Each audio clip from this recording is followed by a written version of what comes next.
Protektahan nawa ninyo ang ating vice-presidente. Ang kagandahan taglay ng kanyang puso, pagiging matiisin, mapagpatawad at mapagkalinga.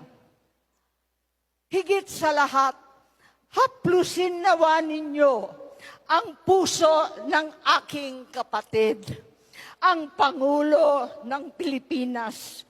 Buksan po ninyo ang kanyang mga mata at bigyan niyo siya ng kaliwanagan ng pag-iisip. Gisingin niyo po siya at ilayo sa mga demonyong nakapaligid sa palasyo.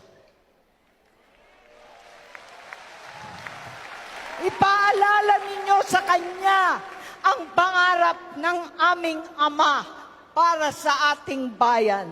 Maging gabay, sana ang kasaysayang humubog sa aming pamilya. Napakinggan niya ang sumamo ng nakararami. Huwag bugyuin ang mga nagtiwala.